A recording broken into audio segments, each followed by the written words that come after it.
PDIP mendukung sistem proporsional tertutup yang digunakan dalam pemilihan umum.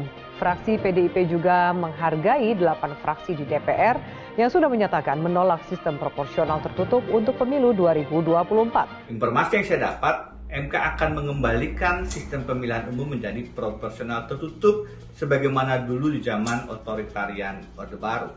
Ini persoalan serius. Akan terjadi kekacauan, chaos yang mengganggu persiapan pelaksanaan pemilu. Assalamualaikum warahmatullahi wabarakatuh. Waalaikumsalam warahmatullahi wabarakatuh. Alhamdulillahirabbil alamin. Pemirsa, kita jumpa lagi di acara Dibacain Berita. Silakan Bung Kameramen. Terima kasih Bung Alfian. Semoga Bung Alfian bisa kembali pulih lagi nih Bung Alfian. Karena Amin. Bung Alfian banyak hal-hal yang mendekati hari-hari pemilu ini semakin memanas Bung Alfian. Ini ada berita Bung Alfian dari CNN Indonesia, judulnya Denny Indrayana ungkap alasan bocorkan putusan MK, no viral, no justice. Nah, Bung Alfian, ahli hukum tata negara Denny Indrayana mengungkapkan alasan menyebarkan informasi tentang Mahkamah Konstitusi bakal mengubah sistem pemungutan suara dalam pemilu ke publik. Salah satu alasannya adalah informasi tersebut patut diketahui publik dan viral di media sosial. Menurutnya, Menko Polhukam Mahfud MD juga memakai strategi tersebut. Ingat, no viral, no justice. Prof. Mahfud memakai strategi itu pula membawa banyak masalah hukum ke sorotan lampu publik untuk menghadirkan keadilan. Bagaimana respon awalnya, Bung Alfian? Ini merupakan sebuah anugerah dari Allah Subhanahu wa Ta'ala. Seorang profesor, guru besar, dia punya mentalitas sebagai seorang intelektual yang punya tanggung jawab sosial, dan dia juga punya jiwa perjuangan sebagai seorang intelektual yang patriotik. Jadi intinya buat pemirsa, ini adalah hal yang harus segera dilakukan tindakan secara nasional, bahwa kita sama terkejut dengan penambahan masa bakti atau periode KPK. Betul. Mestinya ketika dinyatakan ditambah 1 tahun, itu harus diserahkan dulu ke DPR RI, bukan langsung diputuskan. Sama dengan ini juga sama, yang berhubungan dengan kenapa kok jadi malah dianggap rahasia negara. Kenapa ngurus negara main rahasia-rahasiaan? Ini mungkin jadi pertanyaan, ada apa? Dan saya mendengar juga yang melaporkan bukan masyarakat, tapi yang melaporkan justru orang yang harusnya ikut juga mengingatkan jangan melakukan tindakan yang tidak menunjukkan law enforcement. Jadi Mahkamah Konstitusi ini adalah wasitnya konstitusi. MK ini adalah hakim atau orang pihak lembaga yang mengadili para pengadil. Artinya dia adalah orang yang lebih dekat kepada Tuhan mestinya. Tapi kalau lihat kelakuan ini kelihatannya jauh daripada sebutan dan harapan.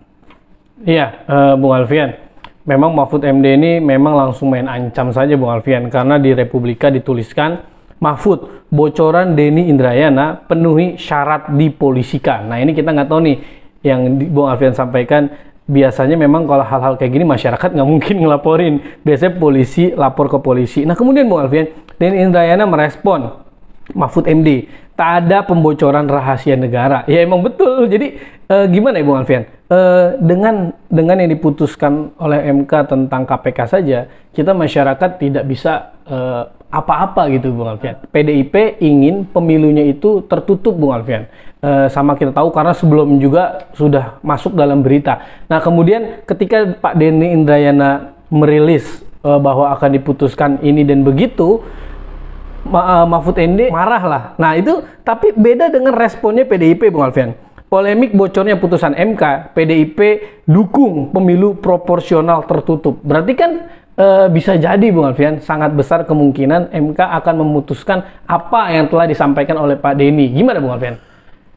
Usulan proporsional tertutup ini dari jauh-jauh hari sudah disampaikan oleh PDIP. Iya betul. Nah terus terang, tapi seluruh partai selain PDIP sudah menyatakan menolak. Nah ini perhatian, dan ini berarti satu permainan yang sangat tanda kutip pertama membahayakan, kedua mengecewakan, ketiga meragukan, keempat mengkhawatirkan, yang kelima akan bisa menimbulkan konflik horizontal yang serius.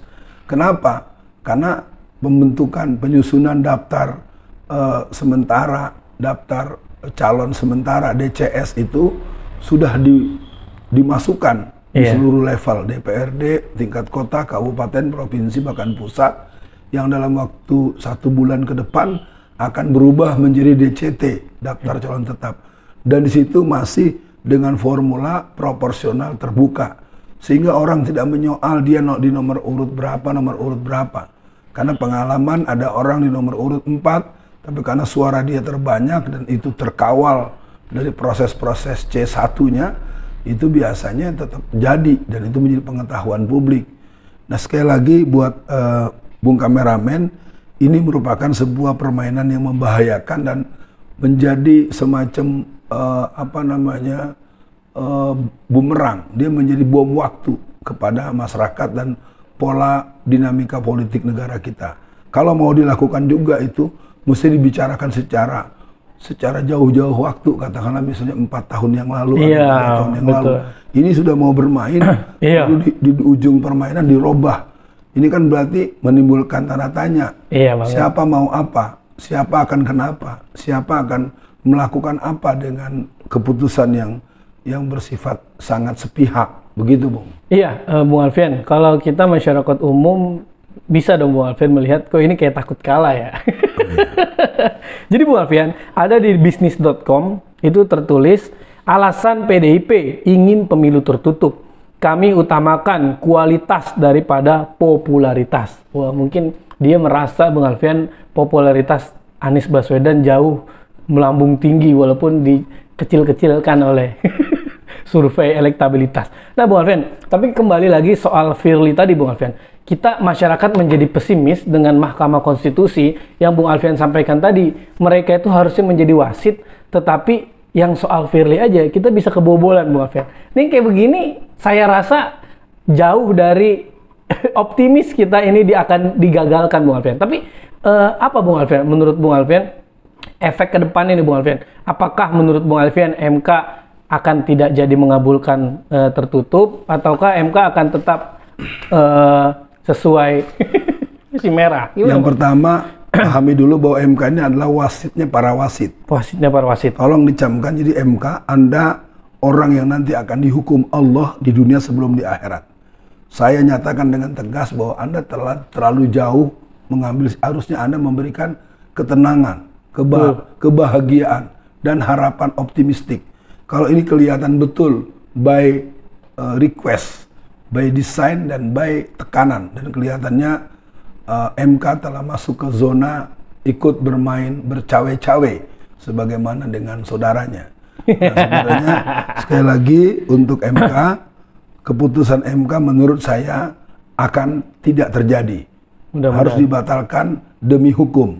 Karena kalau ini dilakukan juga, kalau ada apa-apa, terjadi kerusuhan, terjadi konflik horizontal, terjadi kekisruhan yang menjauh, maka kita akan menunjuk langsung MK adalah tempat atau pusat lahirnya resistensi, terjadinya turbulensi, terjadinya kontraksi, dan terjadinya bentuk-bentuk kerusuhan, kekisruhan, dan suasana-suasana yang tidak kondusif. Berarti Bapak, pihak kepolisian maupun pihak tentara sudah tahu bahwa ini dipicu oleh sebuah lembaga yang mestinya memberikan keadilan di atas para pengadilan. Wasitnya para wasit. Nah ini kalau wasit para wasit telah bermain relatif kurang fair atau bahkan tidak fair, bahkan berdasarkan permintaan daripada si yang berkehendak. Yang berkehendak itu mestinya kan adalah masyarakat. Yang berkehendak itu adalah tingkat kondusivitas. Yang berkehendak itu adalah keadilan, kejujuran, dan keseimbangan dalam menangani persoalan-persoalan hukum yang dihadapi. Ini jelas-jelas ya sama dengan nanti akan adanya usulan pengurangan usia daripada calon presiden yang sudah mulai menjadi jarak. Begitu Bung Kameramen. Iya Bung Alfian, saya setuju dengan Bung Alfian tadi sampaikan bahwa harusnya sebelum bertanding jauh itu udah udah komplain ya Bung Alfian, maksudnya udah ngurus-ngurus. Karena kan contoh seperti Erdogan, dia menghilangkan Perdana Menteri menjadi presidensial itu dari 2018. Lah ini pemilunya 2024, 2023 belum ada kepastian. Ini kan berarti ada sesuatu, ada yang ingin takut kalah, ada apa. Nah Bung Alfian, kita ambil jeleknya aja lah Bung Alfian. Karena kita berharap pada rezim ini selalu kejadian kebalikannya Bung Alfian. Jadi apa saran Bung Alfian kepada seluruh umat Islam, kepada semua politisi yang merasa dicurangi dengan adanya pemilu tertutup? Apa Bung Alfian pesannya? Jangan diam saja atau sekalian closing, silakan Bung Alfian. Ya, saya pikir kalau sampai akhirnya diputuskan untuk proporsional tertutup, saya ingin mengingatkan, kalau ada apa-apa yang bersifat out of control, maka semua mata, semua telinga, semua kamera akan menyorot ke Mahkamah Konstitusi yang telah melakukan itu. Artinya jelas ini keputusan yang tidak adil, dibuat-buat dan hanya berdasarkan kebutuhan sepihak. Itu yang pertama. Yang kedua, agar Mahkamah Konstitusi kembali ke jalan awal. Untuk apa adanya Mahkamah Konstitusi? Dia kan adalah kelembagaan tertinggi yang bisa meluruskan jalan keadilan sosial, yang meluruskan jalan keadilan politik, yang meluruskan jalan keadilan pengelolaan negara. Jadi saya dalam kalimat penutup mengajak pada masyarakat, yang jelas ini merupakan satu tanda bahwa ini rezim sudah batal secara keseluruhan. Karena semua pihak, semua lembaga sudah berjalan tidak lagi sesuai dengan tupoksinya.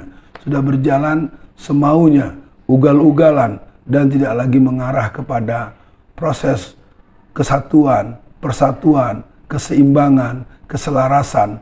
Maka mari kita coba kembali melihat apa yang tertuang dalam undang-undang yang berhubungan dengan persoalan MK, yang berhubungan dengan persoalan pemilu, yang berhubungan dengan persoalan KPK, dan kalau ternyata tadi pertentangan atau penyelingkuhan, maka pilihannya yang bersangkutan harus di-impeach.